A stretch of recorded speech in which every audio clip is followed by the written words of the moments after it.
believe we are on air now. I've got to go and check everything, make sure before I go any further. This is going to be another episode of Conspiracy. So, me hit play on Rump. Yeah, it's up and going. Hit refresh on YouTube. I go in and make sure that the video is actually going to the proper playlist and stuff like that before I start.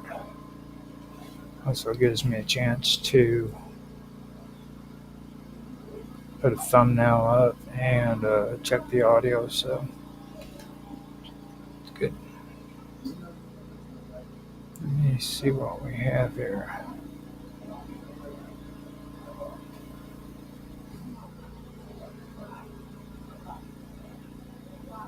Here we go. So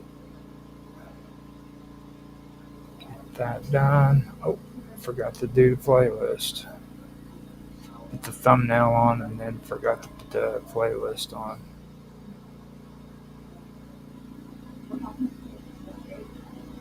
And this goes into live stream. Let's save. And now do an audio test. Okay, sounds like we are ready to go. Now I have to pop up the talking points. Today is going to be the last day for the year that I use talking points, and I will come back in next week and do a review, basically, retouch or touch up on some of the things that I discussed. So, with that being said, I got my talking points, notes, whatever, up and ready to go. I'm going to do a countdown and then I will start the introduction. So here we go. Actually, let me drink a cup. I'll get a drink out of my coffee. All right. So here we go. 3, 2, 1, now. Hello, everybody, and welcome back to another episode of Conspiracy. Here on the wonderful world of weirdness, I am Roger Hanson, and I will be your host for today. Today, we are going farther into what I was talking about before, where I wanted to cover more modern conspiracies that have been taking place. Last year, I came in and I kind of skimmed through a lot of the more traditional, older conspiracies that people talk about even still today. But there's a lot of them that haven't been discussed very much here recently. And I also, whenever I started up the season for the year, it was during the time that they were disclosing the JFK file, so that was a perfect time to kind of get into this topic. Now, some of the streams that I've done related to that, some of them did. You can take your pick on if you think that they do relate or if they don't relate. I just wanted to deliver the information, so that's all on you. It's your decision what you want to think when it's all said and done. With that being said, today my topic is going to go into Jade Helm. And a lot of people, even today, don't know much about Jade Helm 15.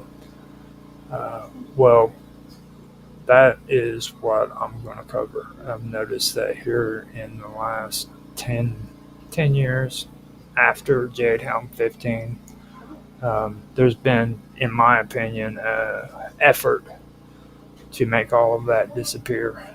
So when you look on the internet, you listen to people talk in chats and stuff, you never hear them discussing Jade Helm anymore. It's like a taboo or something for them. So I decided that my final talking points for this season is going to be Jade Helm after all of the stuff I've discussed it. So with that being said, I'm going to uh, go ahead and get into my reading, and I hope you guys enjoy. So Jade Helm 15 was a large-scale military training exercise conducted by the United States military across several states in the southwestern part of the country during the summer of 2015. Now, the operation involved special operation forces and conventional military units conducting simulated unconventional warfare scenarios, supposedly to improve coordinated and readiness or coordination and readiness in complex environments. Now, the exercise became widely known not because of its military objectives, but due to the significant controversy and speculation it generated among segments of the public.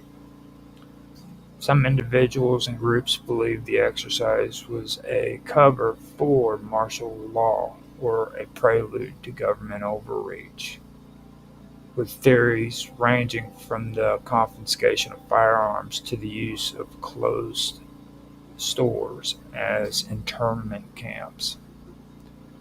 These theories were widely circulated in social media and talk radio, but were not supported by any evidence. State and local government were informed in advance, and military officials publicly addressed the concerns, reiterating that the exercises were simply routine and necessary training operations. There was no verified or documented escalation in the confiscation of firearms in the United States directly linked to Jade Helm 15, despite widespread speculation and conspiracy theories that circulated before and during the exercise in 2015. No credible evidence has surfaced showing that Jade Helm was used as a pretext for gun confiscation or martial law. Firearm confiscation in the United States typically occurs when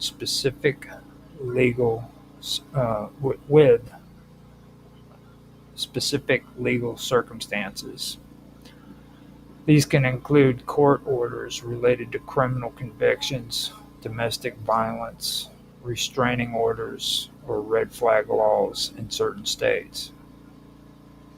However, these actions are part of established legal processes and are not connected to military exercises like Jade Helm.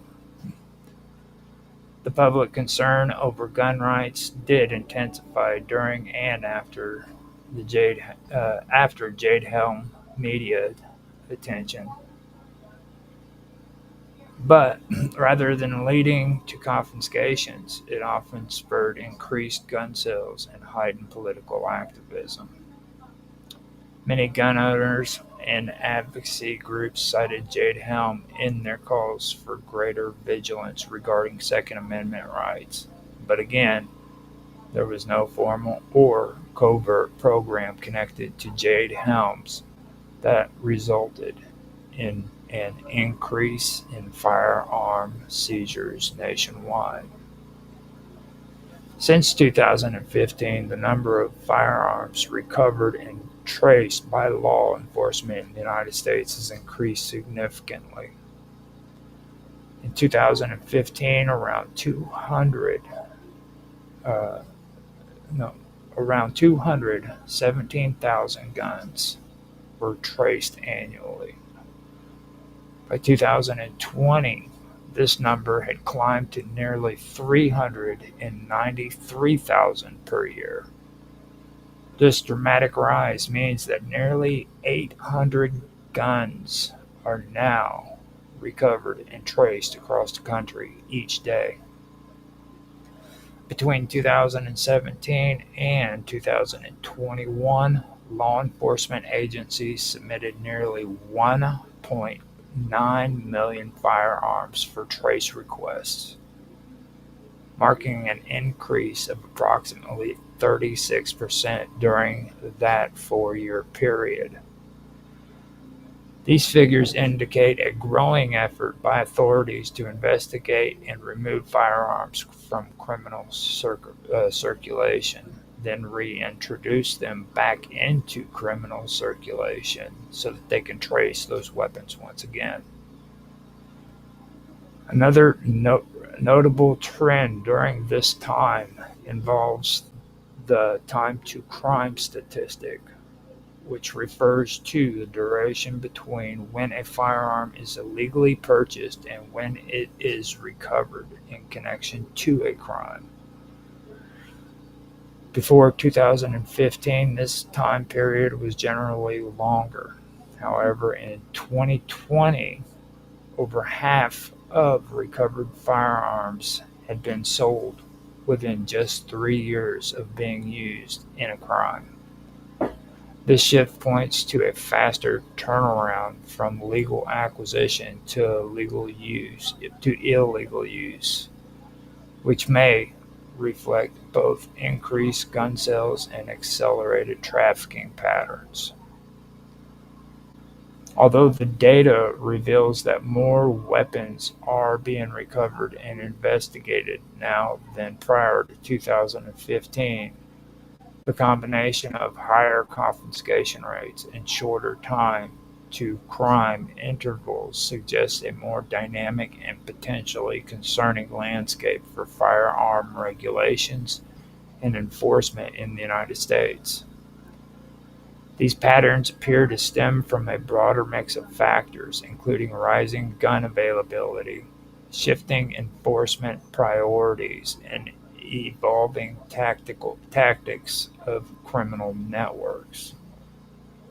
Since the year 2015, the number of retail store closures in the United States has risen significantly too, compared to the years before.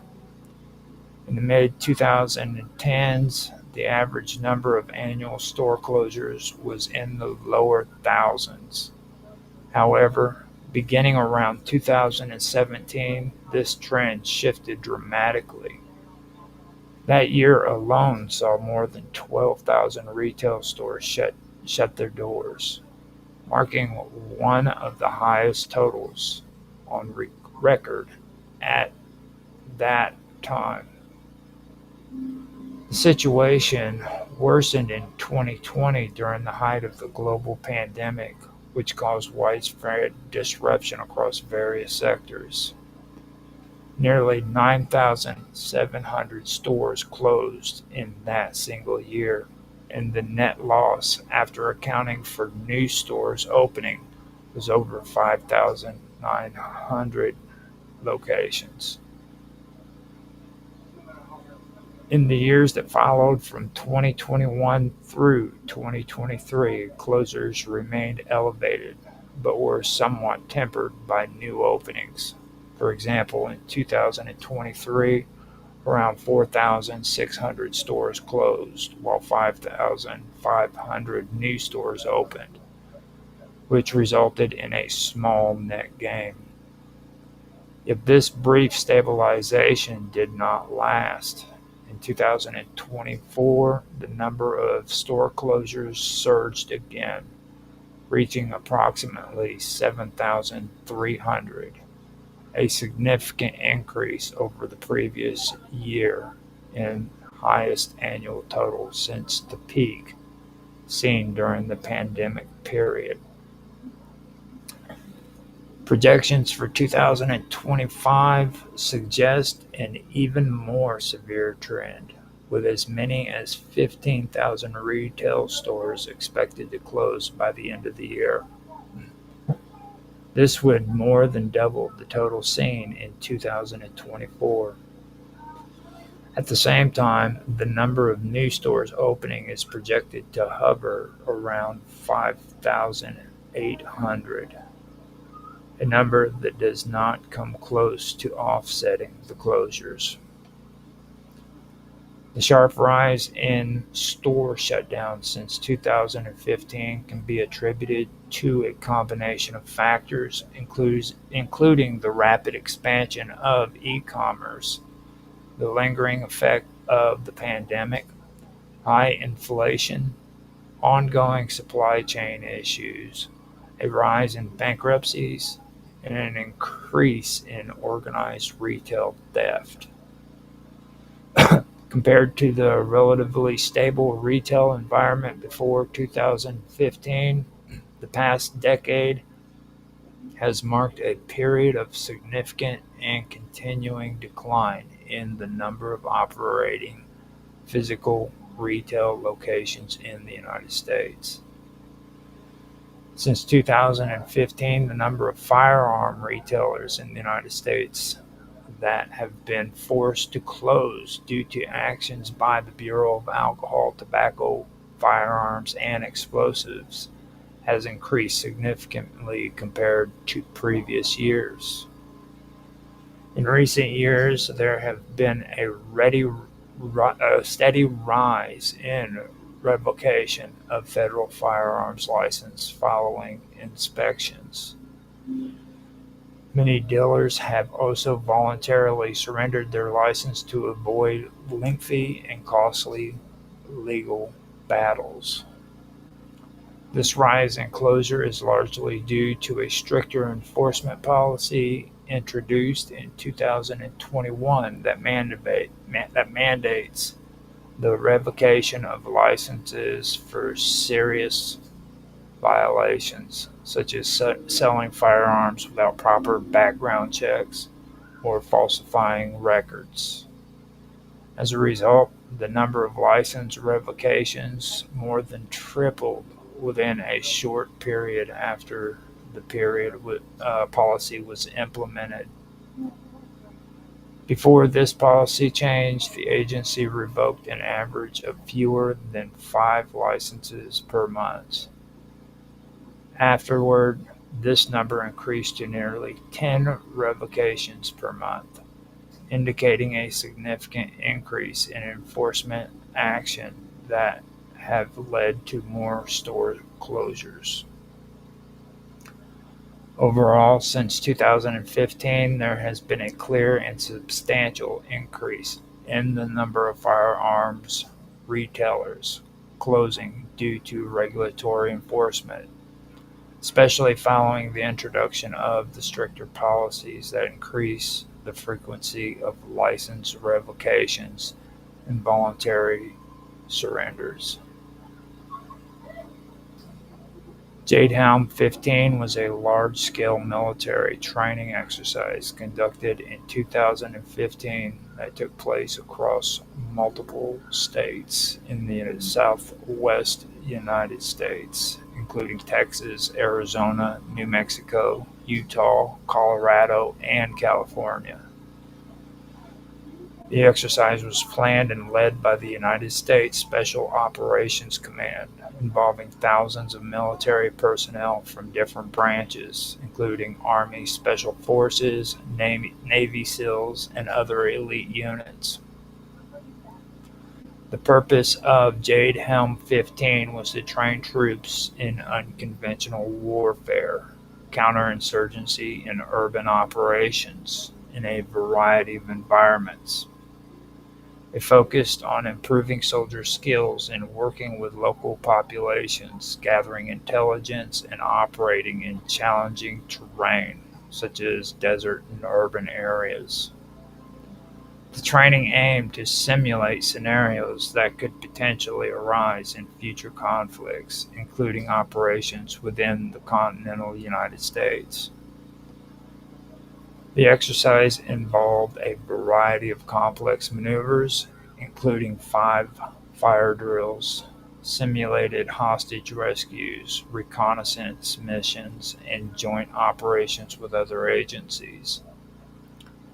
Soldiers were instructed to move covertly, blending into civilian environments, and coordinate actions across state lines.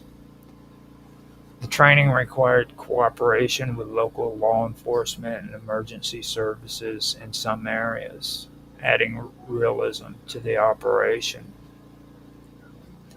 The unconventional warfare scenarios practiced during the 2015 military training exercise in the southwestern United States were designed to prepare troops for complex and ambiguous conflict environments where traditional battlefield distinction between combatants and civilians might not exist.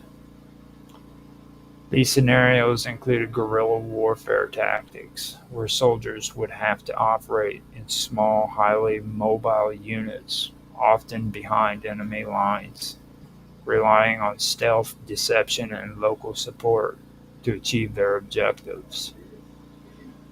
The exercise emphasized blending into civilian populations, requiring troops to practice cultural sensitivity and intelligence gathering to identify hostile actors without alerting them. Another important component was counterinsurgency operations, where military personnel learned how to identify and dismantle insurgent networks by working closely with local communities. This involved building trust with civilians to gather actionable intelligence while minimizing collateral damage. The scenario simulated environments where the enemy used asymmetric tactics such as ambushes, improvised explosive devices, and hit and run attacks, challenging soldiers to adapt quickly to fluid and unpredictable combat situations. The training also incorporated informative operations, teaching soldiers to manage and counteract propaganda and misinformation campaigns that insurgents might use to influence local populations or undermine military efforts.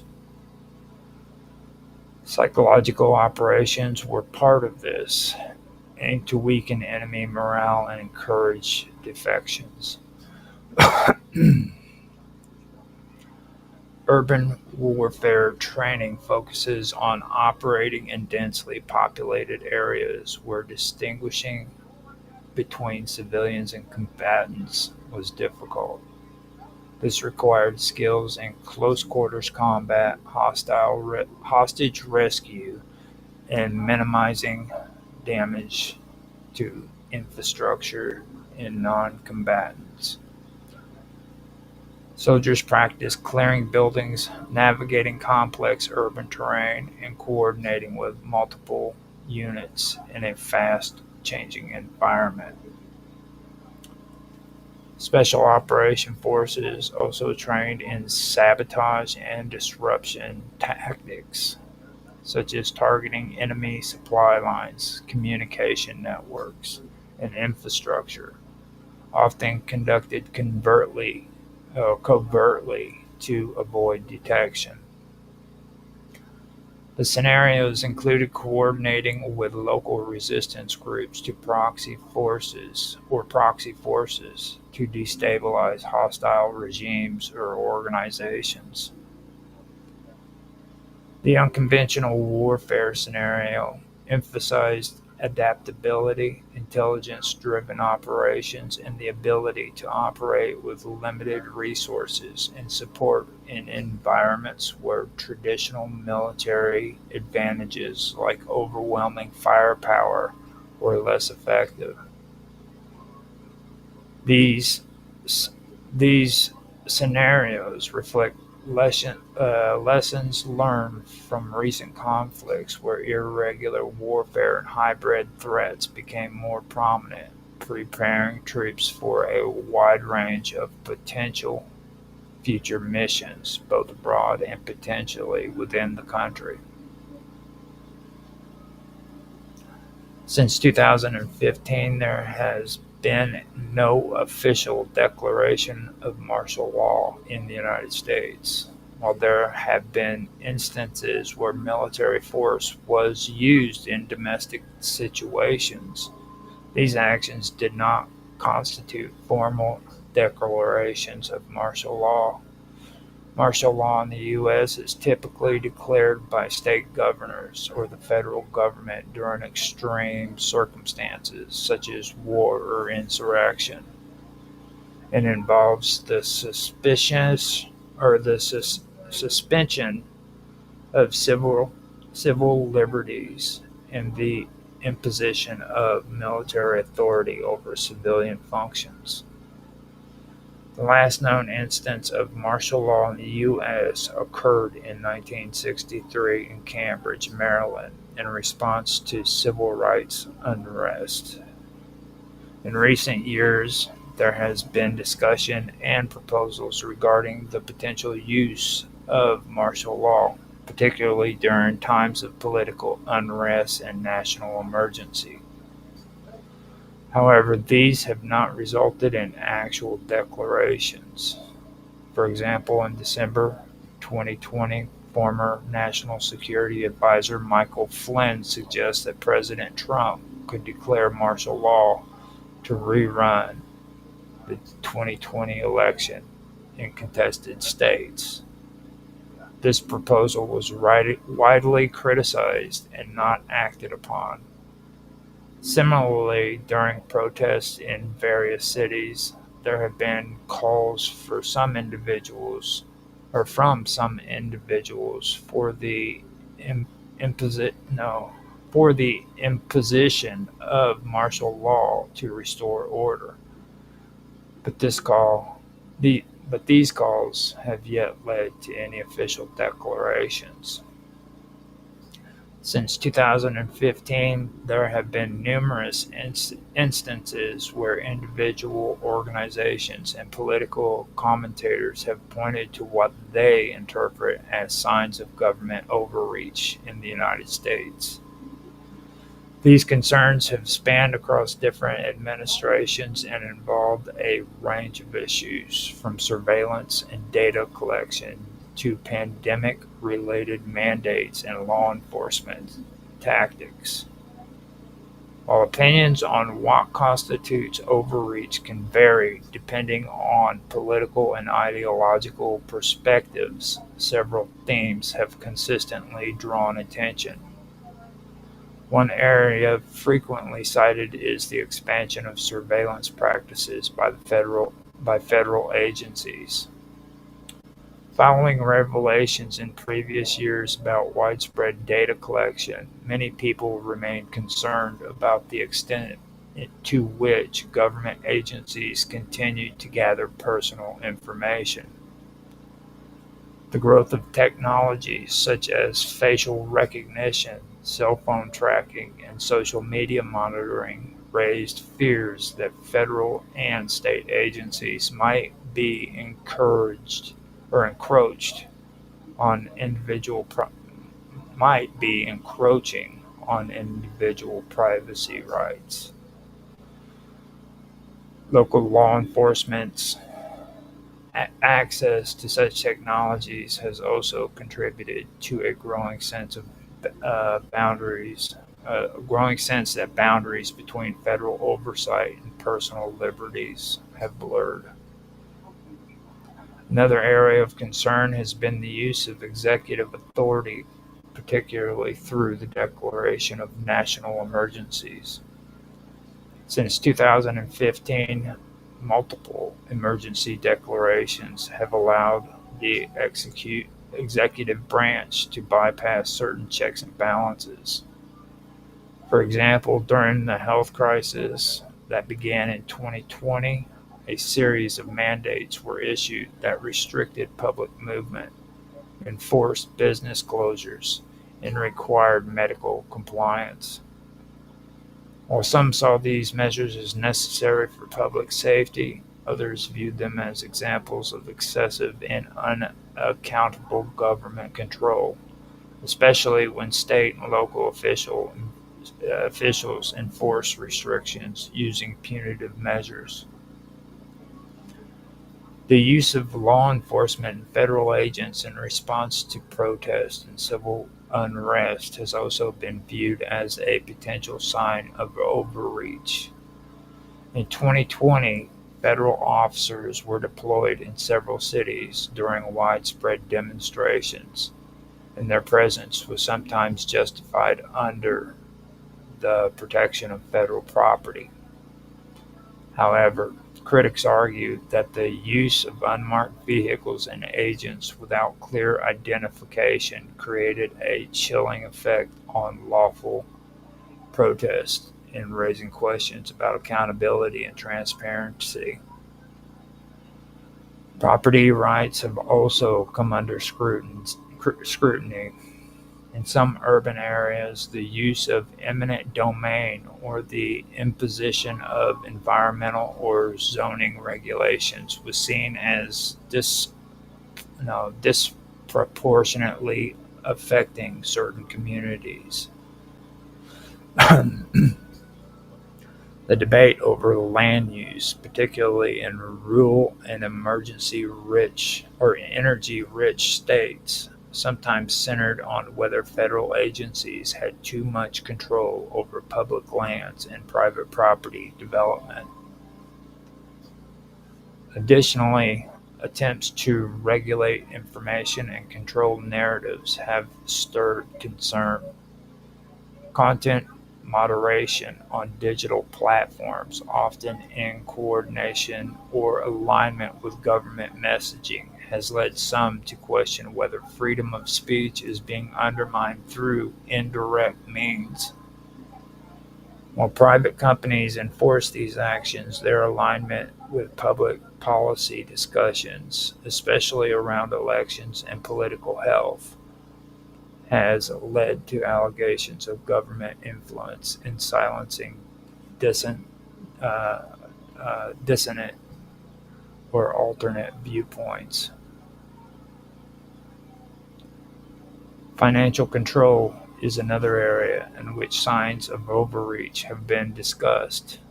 Measures such as asset forfeiture, increased scrutiny on financial transactions, and restriction on banking for certain industries have led critics to argue that the government wields financial leverage as a tool of control.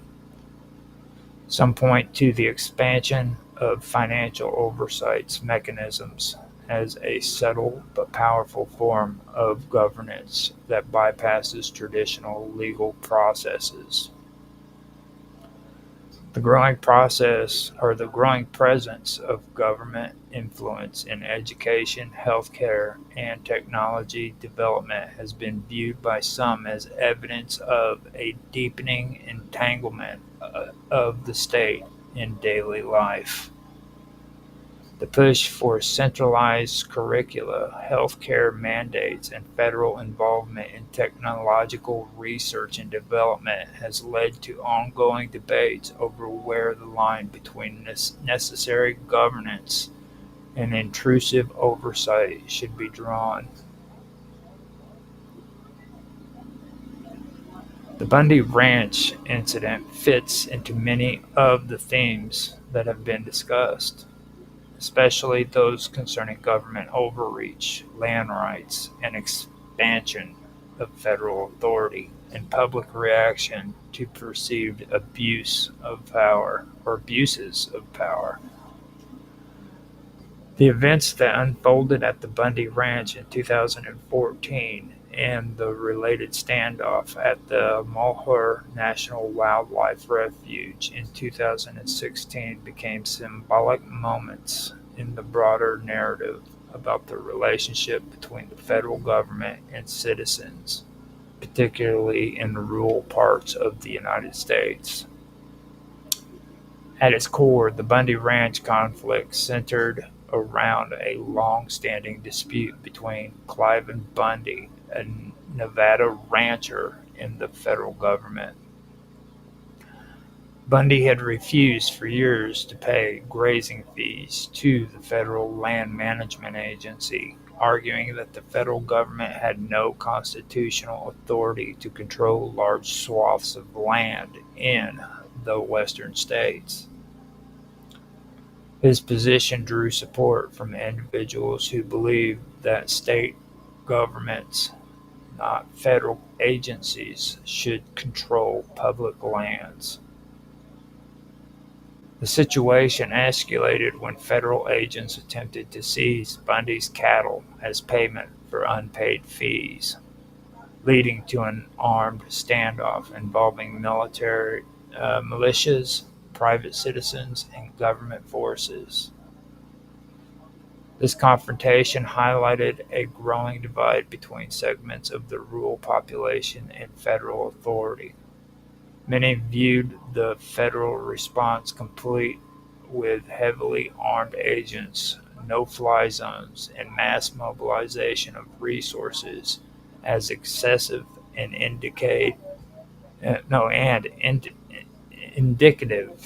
of an overly aggressive government posture. On the other hand, federal officials argued that they were enforcing laws that had been repeatedly ignored for years and maintained the rule of law on public lands. What made the Bundy standoff resonate beyond the immediate conflict was the rapid mobilization of armed supporters from across the country. This showed a deep undercurrent of distrust towards federal power and a willingness among some groups to physically resist government action. It echoed larger concern about surveillance, militarization of law enforcement, and perceived erosion of individual and state rights. For those watching the broader political climate, it seemed to align with earlier and later incidents involving federal land use, government enforcement, and populist resistance. The related event in Oregon, when armed individuals led by members of the Bundy family took over a federal wildlife refuge in protest of the imprisonment of two ranchers, again put a spotlight on the tensions between federal authority and citizens in the western United States. It raised questions about who owns and controls land, how laws are enforced, and how citizens can and should respond to what they perceive as unjust actions by the state. In the years that followed, federal courts struggled with how to handle prosecutions related to these incidents.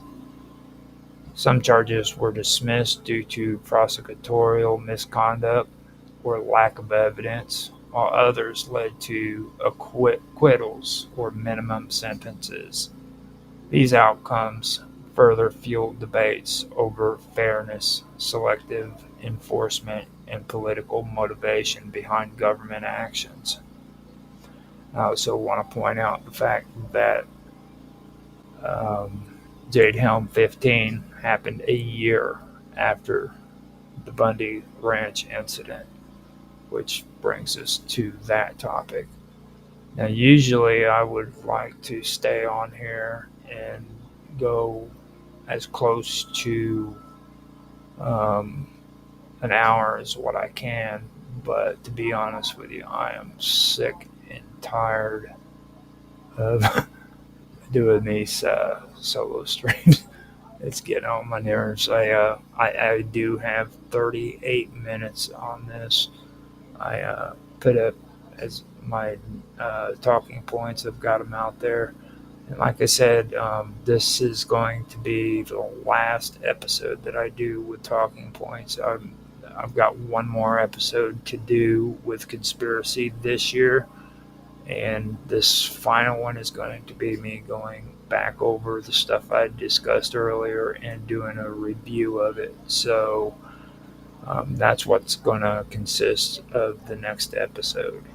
Now, like I said, I started doing this year with the JFK assassination, and I went through as much information as I possibly could when it comes to what I perceive as modern conspiracies that have been taking place, and things that really should be discussed, that haven't been discussed. I really have this strong feeling that people, not only here in the United States, but worldwide, we've been dumbed down.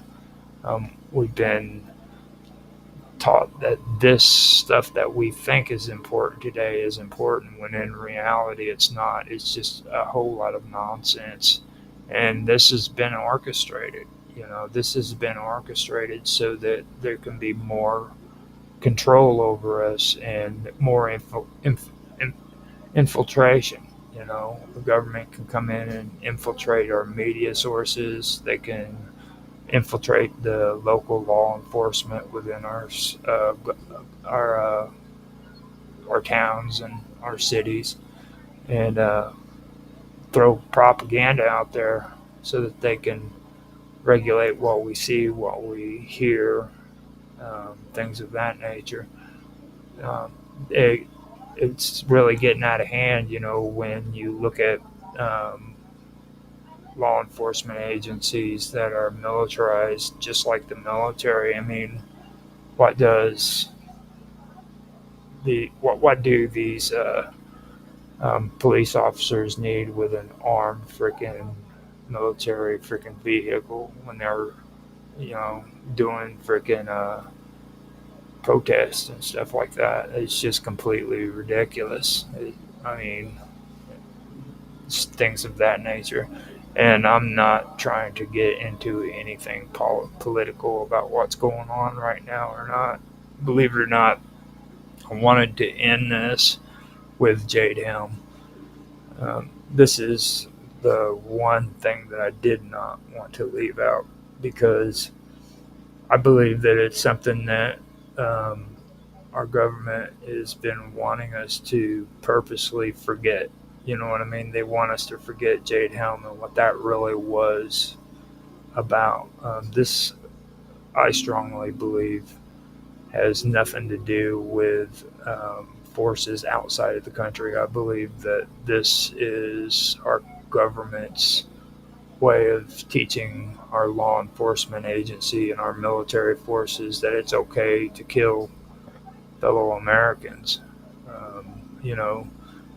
All of a sudden, our own people are the insurgents. Our own people are the bad guys. We are the enemies. So let's brainwash these people in the military and freaking government organizations that it's okay to murder freaking Americans. Who cares? You know what I mean? They're just freaking insurgents against the cause. You know what the cause is, right? The cause is what your government says is right. It's not what you say is right. And that's the kind of stuff that's going on. So, all I'm saying is, uh, don't be, don't be, don't be fooled by the things going on around you, and understand that it's about discernment. When you have this feeling in your gut that you know something's wrong, there's a good chance that it's wrong.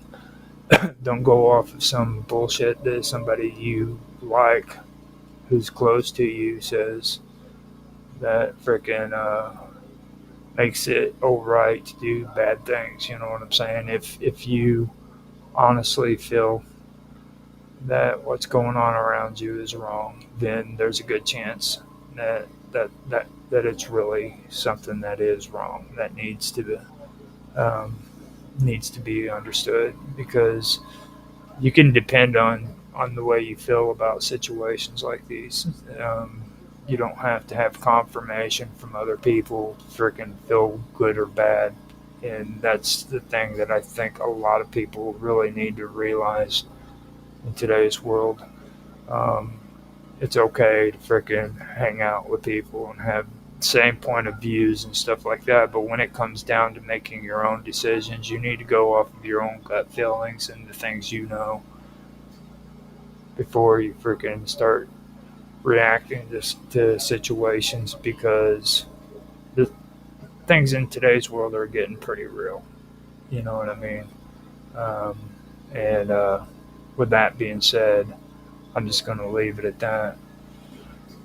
That's my piece, and I'm not I'm not going to wave from that. I've done a lot of research into stuff like this, and I know a lot of evil things that people have done in just the last 100, 150 years, and there's nothing good that came out of any of it.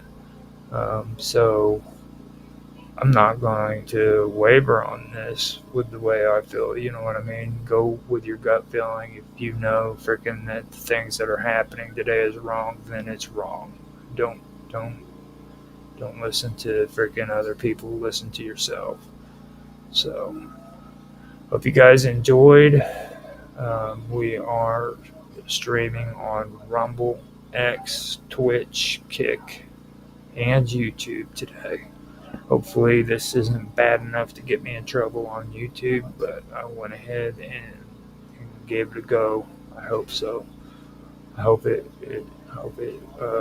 wasn't against their policies. I think I mentioned a little bit about that in the reading about how the platforms are being um, used by frickin' the government and other organizations to where they can regulate what we say and what we don't say. So, if you guys did like it, please like, subscribe, share, make comments. Love to hear your feedback.